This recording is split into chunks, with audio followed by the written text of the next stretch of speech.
a continuación va a hablar Natalia Povedano Valverde y Yenia Casado Sánchez. Ellas ambas son fisioterapeutas y osteópatas pediátricas del desarrollo y van a hablar de algo esencial porque es muy importante que los padres sepan cómo estimular a sus hijos, ya que los primeros años son claves para optimizar el desarrollo cerebral y, por supuesto, potenciar al máximo las capacidades de estos peques. Así que os dejo con ellas y con su ponencia titulada ¿Cómo se construye el neurodesarrollo? Muchas gracias.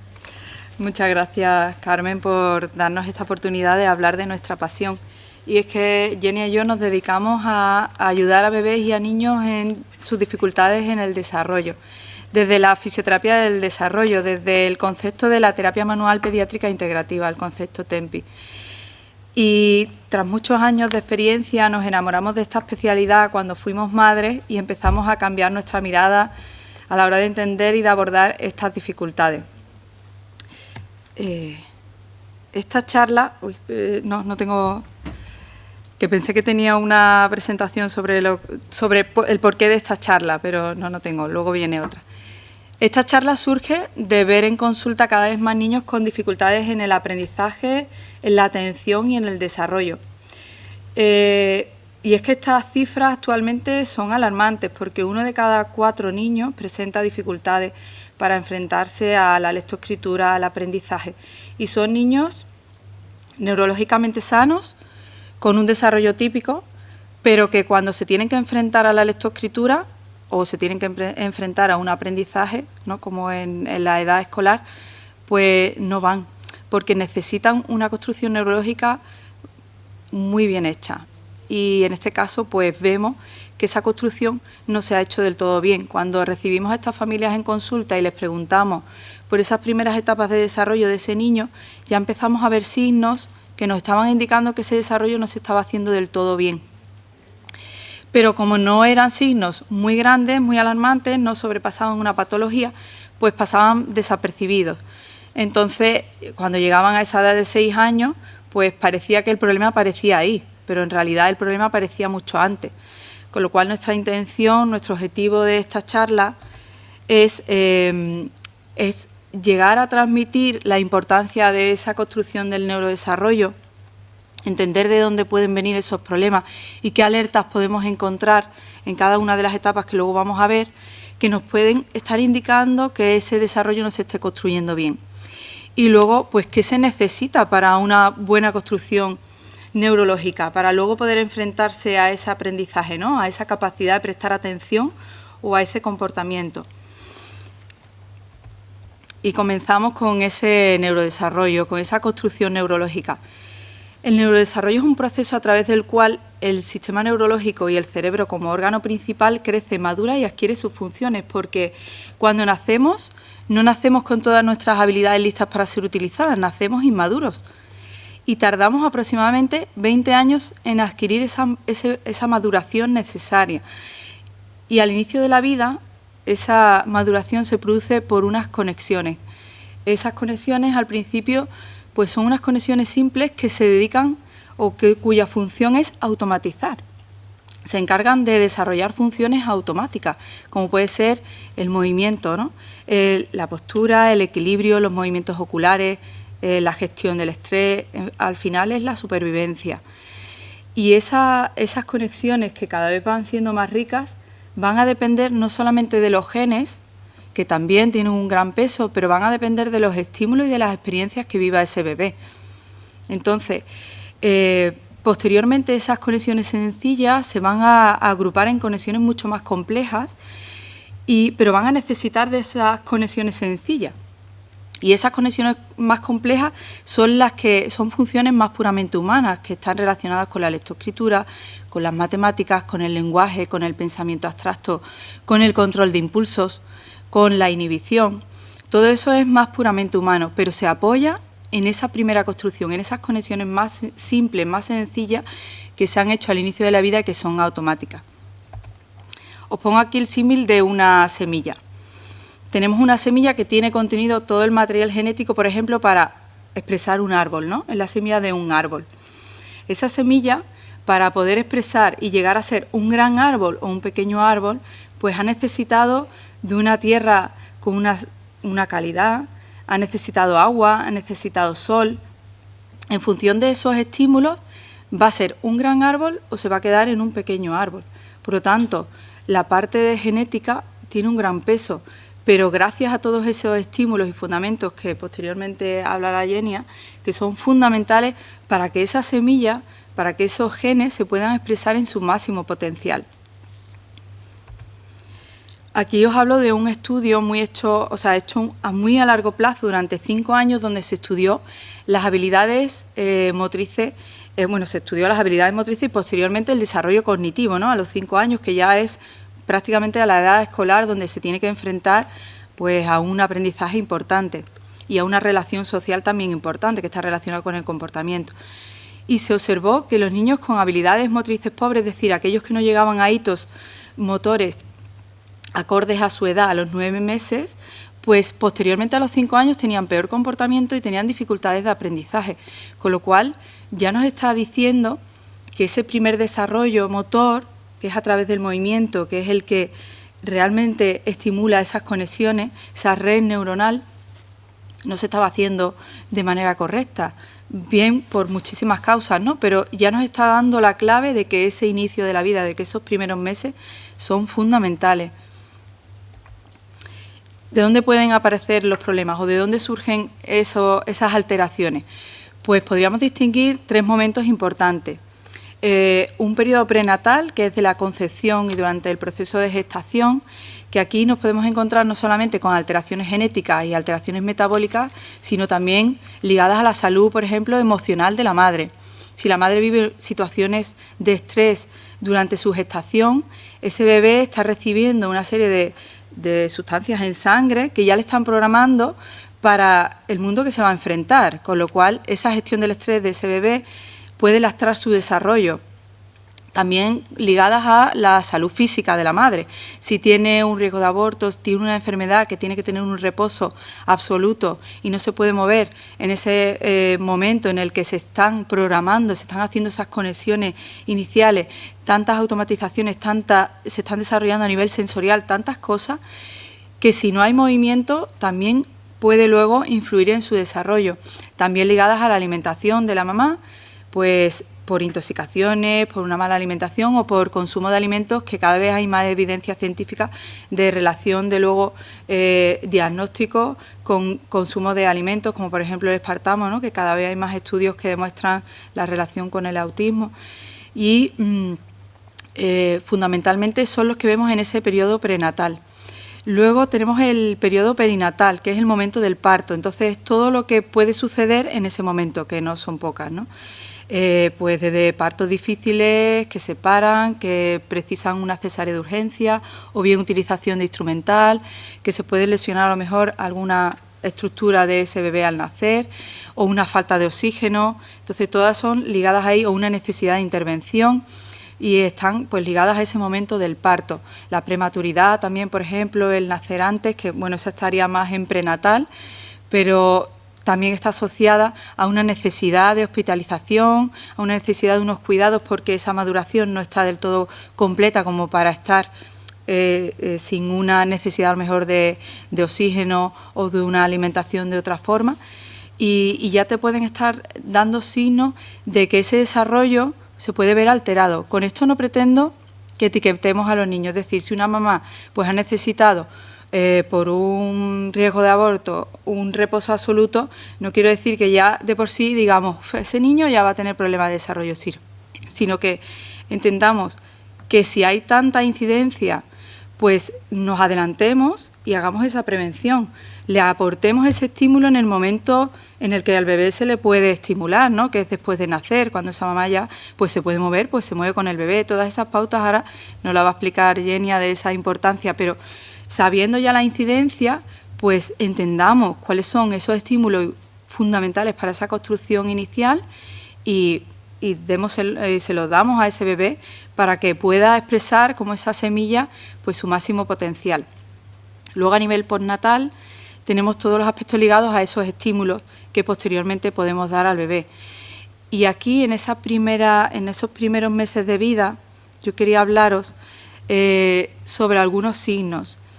Entre ellos está, por ejemplo, las alteraciones de lactancia. que hoy en día pues está muy asociada a un frenillo corto, pero me gustaría ampliar un poquito la mirada, porque las alteraciones de lactancia también está asociada a limitaciones en los movimientos del cuello, que además el cuello es el eje del desarrollo motor, que es lo primero que hace un bebé en su desarrollo. Pues lo primero que hace es sostener su cabeza, y en base a ese sustento, a esa organización del movimiento de su cabeza, pues organiza todos sus sentidos, organiza el resto del movimiento del cuerpo, el desarrollo de la visión, pero el cuello es fundamental en el desarrollo.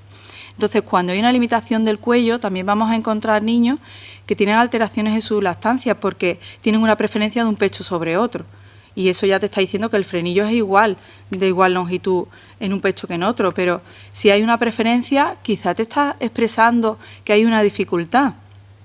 Las anormalidades o asimetrías craneofaciales, bien por el uso de instrumental o bien porque han estado encajados mucho tiempo sobre una parte de la cara y no ha podido esa estructura ósea desarrollarse correctamente, o por una falta a lo mejor de desarrollo de la estructura, y eso puede alterar también la lactancia. Y además también nos vinculan el desarrollo, porque la función orofacial, la alimentación es la primera conquista del bebé. Lo primero que necesita para sobrevivir es alimentarse. Luego también el frenillo corto, que también nos puede expresar que haya otras cositas asociadas en su estructura que impidan ese desarrollo a nivel orofacial. Y la alteración de los circuitos orofaciales, es decir, el funcionamiento de la boca del bebé al nacer es totalmente automático. El bebé busca el pecho, se engancha, es capaz de hacer la succión, colocar la lengua y amamantarse, y eso no lo hace de manera voluntaria. Eso es automático a través de esos circuitos. Entonces, cuando hay una alteración de esos circuitos, bien porque venga por una alteración del cuello, es que al final todo es como la pescadilla que se muerde la cola, ¿no? Pero si hay una alteración del cuello o bien hay una compresión de una zona de la cara por ese posicionamiento, también puede alterar esos circuitos y igualmente pues puede alterar la lactancia. Y la falta de tono, que es como la pila del desarrollo, es el motor del desarrollo. Si no hay tonicidad en la musculatura, ese bebé no va a tener una buena energía para mover al final todo su cuerpo y organizarlo en ese movimiento. Y por supuesto pues no lo habrá tampoco en la boca para alimentarse. La irritabilidad. Pues encontramos en consulta muchos bebés que son diagnosticados del cólico del lactante porque hay llanto excesivo y mantenido durante horas de manera inconsolable, pero muchas veces no es solamente por una inmadurez del sistema digestivo, puede venir por un problema de cuello. Volvemos, el bebé se encuentra irritado y su única manera de expresar esa irritación o esa inconfort es a través del llanto. Entonces, intentemos ampliar un poco la mirada de qué puede haber detrás de ese llanto, ¿no? Puede haber problemas digestivos, una falta de madurez, pero también puede haber problemas de cuello, que lo vamos a ver con posiciones de cuello muy marcadas, o bebés que solamente le vemos siempre la misma posición hacia un lado o hacia otro, y también puede haber irritación de las membranas neuromeníngeas, es decir, toda la estructura que recubre el sistema neurológico, bien por tracciones en el parto, bien por, de nuevo, posiciones muy marcadas durante las últimas semanas de encajamiento. Entonces, todo eso puede alterar esa estructura e igualmente puede expresarse con irritabilidad. Y esa irritabilidad, si no se trata, pues posteriormente podemos encontrarnos alteraciones en su desarrollo. Las deformidades del cráneo. Cada vez se sabe más, pero en consulta vemos muchos bebés que vienen, niños que vienen ya con 6 años, que tienen dificultades en el habla, y cuando empezamos a explorarlo, nos vemos que ha tenido una plagiocefalia. Y los padres nos dicen, sí, es que nos dijeron que bueno, que era estético, que ya cuando le crezca el pelo se notará menos, que cuando le crezca la cabecita se apreciará menos, pero hay muchísimos estudios que cada vez demuestran que no es solamente estético, que está muy relacionado con alteraciones del habla y con dificultades posteriormente en su desarrollo, en el aprendizaje.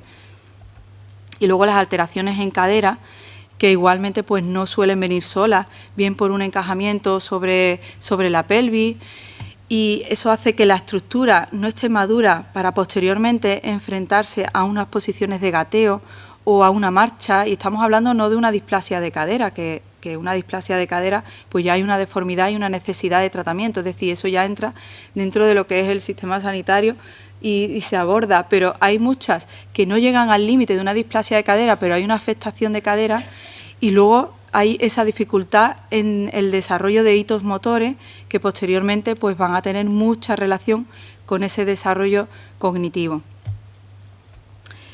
¿Qué se necesita entonces? ¿Qué estímulos fundamentales necesitamos para esa construcción del neurodesarrollo? Pues eso nos lo cuenta Yenia. Buenas tardes. Pues eso, vamos a ver qué necesitamos, ¿no? para que esa construcción del neurodesarrollo se dé de la mejor manera. Necesitamos una integridad de las estructuras, una salud de los procesos neurológicos y bioquímicos y una estimulación adecuada, relevante y en el tiempo justo. Ya hemos hablado de las semillas, ¿verdad? Que necesitamos que tener esa semilla con la mejor carga genética y con las mejores condiciones posibles. Pero esa semilla va a expresar todo lo que trae si tenemos unos buenos estímulos.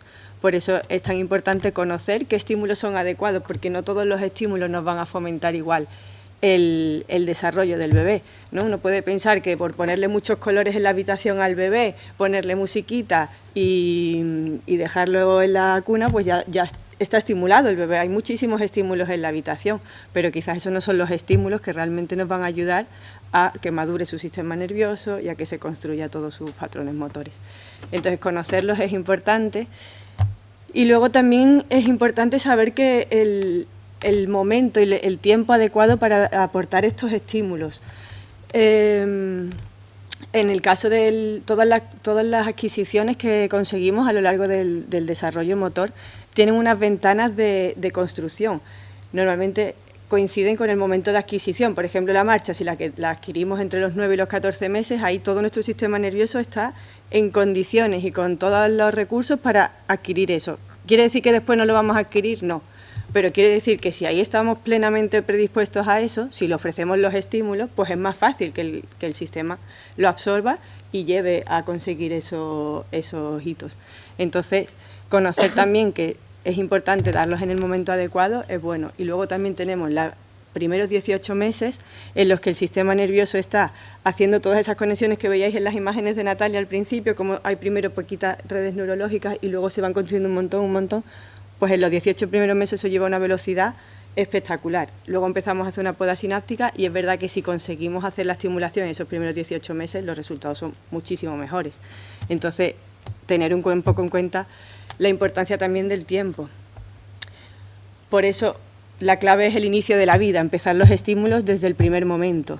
Y ahí es donde creemos que tenéis un papel importantísimo como matronas para informar a las familias, poder dar esta información de qué estímulos van a ayudar al desarrollo de sus bebés cuando la familia está un poco perdida y no sabe muy bien, ¿no? Y saber que la estimulación en las familias es 24 horas. Ahora la gente lleva a los bebés a talleres de psicomotricidad o a talleres de estimulación precoz o a la matronatación que son muy buenos, pero al final el estímulo no vale 1 hora a la semana, ¿no? O 1 hora al día, son 24 horas y si en la familia ya saben qué estímulos son los más adecuados, pues harán que su bebé pueda estar estimulado 24 horas y favorecer toda esta construcción neurológica. Entonces, los estímulos que vamos a desarrollar un poco ahora son el movimiento, el tacto, el contacto y los tiempos boca abajo. El primer estímulo que queremos recomendar es que se favorezca el movimiento. Y como os ha dicho Natalia, ya no es desde el principio, desde que nace el bebé, es que es desde que el bebé está en la barriga, siempre que se pueda, que no haya una contraindicación médica, pero favorecer el movimiento desde el primer momento es fundamental, porque ya con el movimiento de la madre el bebé está recibiendo estímulo de movimiento. Y tenemos ya muchos estudios que nos demuestran cómo las madres que han podido estar activas durante el embarazo, que han podido estar en movimiento, el desarrollo posterior de los bebés es mejor.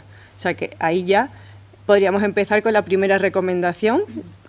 Cuando la mamá ya llega a la consulta porque está embarazada, empezar a decirle si todo lo permite, muévete, mantente activa, haz algo de ejercicios, ¿vale? Esa sería la primera recomendación. ¿Y por qué es tan importante el movimiento? ¿Por qué os insistimos tanto en el movimiento? Pues para eso me gustaría que nos parásemos brevemente en el papel del sistema vestibular.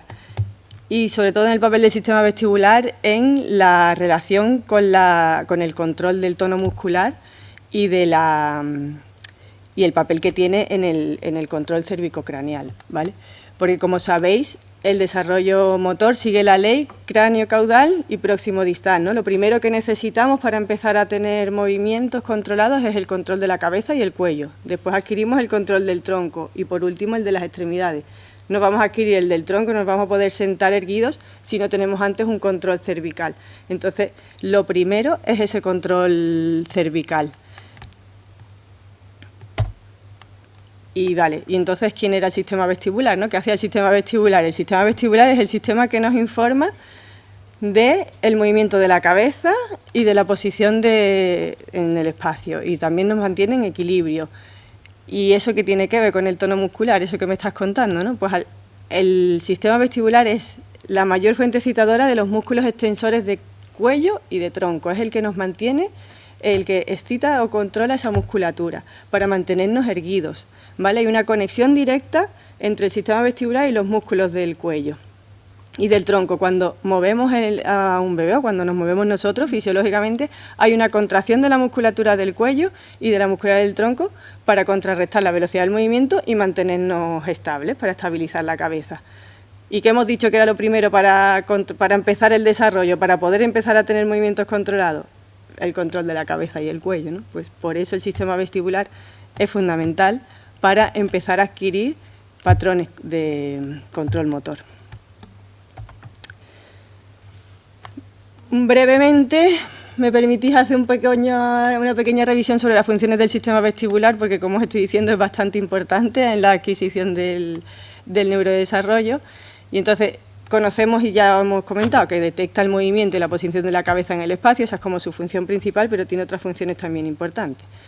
Nos ayuda en el mantenimiento del equilibrio y del control postural, nos permite hacer mapas corporales, una representación de nuestro esquema corporal, nos provee orientación espacial, ¿vale? Y nos asiste, y es súper importante, en la estabilización del campo visual. Gracias al sistema vestibular podemos movernos y mantener la mirada en un punto fijo. Si no, estaríamos perdidos. Si cada vez que nos movemos se nos da la vuelta toda la habitación y todo lo que estamos mirando, no podríamos estar en equilibrio. En un bebé, la estabilidad visual no se adquiere hasta las 4 o 6 semanas, en un bebé nacido a término. Con lo cual necesitamos hasta 4 o 6 semanas para esa maduración del sistema vestibular y adquirir la estabilidad de la mirada.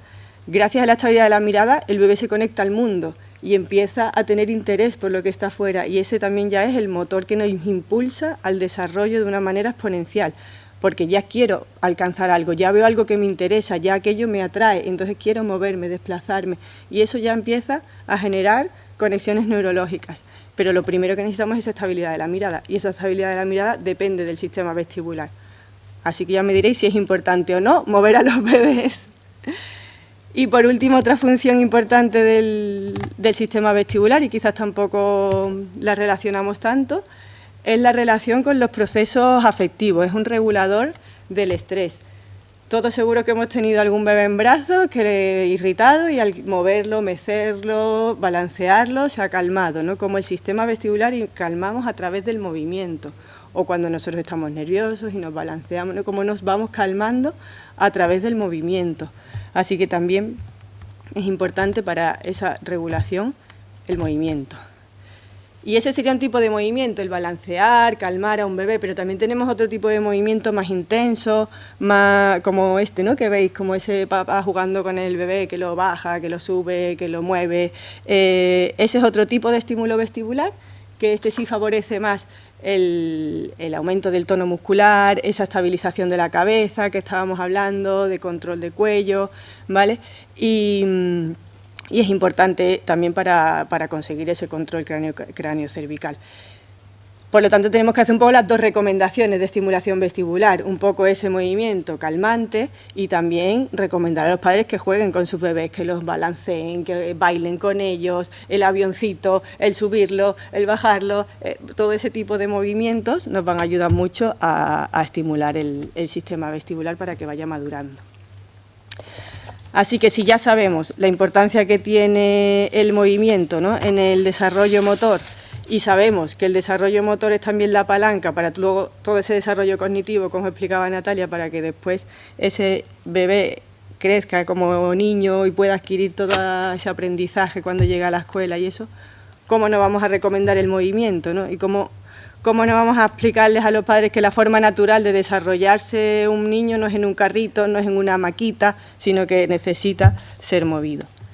Y en el caso de niños neurológicos o con daño cerebral en el que quizás no pueden moverse por ellos mismos o no aparece ese movimiento de esa manera tan espontánea, ¿qué podemos hacer? ¿Cómo podemos estimular ese desarrollo motor, ¿no? Pues con la estimulación vestibular tenemos una de las claves para eso, o sea que también es importante y casi más mover a niños con algún tipo de alteración. La siguiente recomendación es estimular los tiempos en prono. ¿Vale? La recomendación de dormir boca arriba y jugar boca abajo no se está haciendo, en muchos casos. La recomendación se ha quedado en estar boca arriba, ¿vale? Los bebés están mucho tiempo boca arriba y se nos ha olvidado decir luego y que jueguen boca abajo, ¿vale? Es necesario el que estén boca abajo también para estimular el control del cuello y de la cabeza. La posición supina, o sea, estar en boca arriba, no es una posición estable en un bebé, sobre todo recién nacido, en el que todavía estamos en unas posiciones muy de flexión, muy de patrones, bueno, posiciones fetales, ¿no? La posición boca arriba es muy inestable, es como la quilla de un barco, pues no se quedan bien en boca arriba, están inestables. En cambio, en boca abajo tienen el pecho apoyado, el abdomen apoyado y ahí sí pueden tener una estabilidad de tronco que les permite empezar a explorar ese movimiento, empezar a intentar levantar el cuello, empezar a activar su musculatura cervical y extensora para ir consiguiendo ir controlando el movimiento de la cabeza. Pero boca arriba no pueden porque están muy inestables. Así que es súper importante recomendar a la familia que los bebés pasen tiempo boca abajo desde la primera semana, 5 minutos, 5 veces al día, que estén ratitos boca abajo, siempre despiertos y vigilados, pero que pasen ratos boca abajo. Vigilar los tiempos boca arriba, pasamos demasiado tiempo boca arriba los bebés hoy en día y estamos teniendo una incidencia muy alta de plagiocefalia, que la plagiocefalia es una patología que no tendría por qué estar si los bebés son puestos boca abajo, son movidos, no deberíamos de tener tantas plagiocefalias, que como ya os hemos dicho, no es solo un problema estético, es que luego vamos a tener problemas con el desarrollo. También es importante promover la verticalización, el bebé tiene que cambiar de posiciones, es verdad que estamos boca arriba, están boca abajo y también están en vertical. La posición vertical también es muy interesante para el sistema vestibular. Los canales semicirculares están mejor orientados en posiciones verticales. Fijaros ya nada más que boca abajo, este bebé ya está mucho más vertical que este, ¿no? O sea que ya ahí es importante el boca abajo también porque también nos favorece mejor maduración del sistema vestibular. Una recomendación maravillosa es el porteo porque ahí englobamos muchas. Ahí ya tenemos al bebé en vertical. Evitamos los apoyos posteriores y los aplanamientos de cabeza. El movimiento lo tenemos garantizado porque la mamá se va a mover, con lo cual ya el bebé ya está en movimiento. Además está en contacto. Nos ayuda con las digestiones también, el estar en vertical. Si hay problemas de reflujo, mucho mejor en vertical. Luego les recomendamos que compren una cuña y que tengan al bebé un poquito inclinado, pues cogerlo y tenerlo pegado y ya así podemos estar mucho mejor pueden hacer mucho mejor la digestión. Entonces es muy buena recomendación. Aquí siempre el porteo mirando hacia el porteador, hacia la mamá o quien lo portee y en posiciones ergonómicas, nunca porteamos hacia afuera, ¿vale? La última de las recomendaciones que traemos no es la menos importante, pero creo que es la más conocida y esta la controláis súper bien, y es la de estimular mediante el tacto y el método canguro. Y ya sabéis todos los beneficios que tiene, ¿no? El piel con piel, el contacto y que es necesario para la vinculación, para el bebé sentir su cuerpo. Ya la conocemos bastante bien. Lo que sí me gustaría que indicarais un poco a las familias que no se tiene que quedar solo en los primeras semanas de vida o primeros días, que el piel con piel se siga manteniendo más tiempo y cuando ya no sea piel con piel, que el bebé sea más grande, que sigamos a través del contacto, de masajes, de tocar mucho a los bebés. Es importante tocar a los bebés porque es como van sintiendo su cuerpo y van percibiendo y teniendo esquema corporal, que necesitamos saber bien dónde está nuestro cuerpo para luego poderlo mover y controlar el movimiento. Si no tenemos una buena percepción corporal, después es más difícil controlar el movimiento del cuerpo. Así que espero que ya os hayan quedado claros los estímulos que necesitamos para una buena construcción neurológica, que son el movimiento, tener a los bebés boca abajo, tenerlos en contacto y favorece también las posiciones verticales. Un pequeño inciso sobre la fisioterapia del desarrollo, porque quizás es menos conocida. Hasta ahora el papel de la fisioterapia lo conocemos mucho en el campo neurológico, lo conocemos mucho como en las patologías respiratorias, ¿no? Los fisios de respiratorio, y quizás la fisioterapia del desarrollo pues no es tan conocida, pero también tenemos mucho que aportar. Hacemos una valoración de todo el camino que tiene que ir construyendo el bebé, todo el proceso de desarrollo. Vamos viendo que vaya adquiriendo los hitos en cada momento, pero no solo eso, sino también valoramos esas estructuras de las que hablaba Natalia, tanto el cuello o el cráneo o las caderas o lo que sea, que pueden estar interfiriendo y bloqueando movimientos o patrones de movimiento que al final nos vayan a lastrar ese desarrollo. Entonces hacemos una visión global entre función y estructura para al final conseguir un neurodesarrollo lo más óptimo posible. Esa ha sido nuestra charla, espero que os haya quedado más o menos claro, ¿no?, la importancia del buen desarrollo para la construcción de los futuros niños y de los futuros adultos, que también os hayan quedado claros los momentos, ¿no?, en los que se puede alterar o que tenemos que cuidar esos momentos importantes, no porque ya eso sea si hay una alteración, como decíamos, a nivel prenatal, ya va a tener una alteración en el desarrollo, pero sí que si los detectamos, pues podamos ya hacer ciertas recomendaciones o poder estar un poquito más pendientes de ciertas cosas que ya sabemos que, pues pueden venir, vamos a observarlo, ya está, pero ya podemos poner un poquito más la atención ahí. Los estímulos que necesitamos, ¿no?, también los hemos hablado y yo creo que han quedado claros y creo que tenéis un papel súper importante en esa comunicación con las familias y en que esta estimulación sea 24 horas desde casa. Y también habéis visto algunos signos en los que podéis también ver que algo ya no va bien y os ayuden a poder derivar, si es necesario, a una valoración por otro profesional.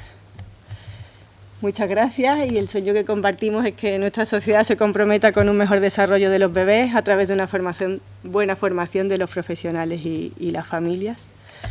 Gracias por invitarnos, por estar ahí y comprometeros. Muchas gracias, Natalia y Yenia. La verdad que vuestra charla ha sido muy interesante y yo creo que muy útil. Y la verdad que vuestra labor es esencial porque yo creo que habéis dicho en varias ocasiones, nosotros podemos ayudar a los padres, a darle unas pautas, pero una vez que vemos que necesitan más, la fisioterapia, el neurodesarrollo es esencial. Y creo que tenemos una función importante de potenciarla, así que muchísimas gracias, la verdad.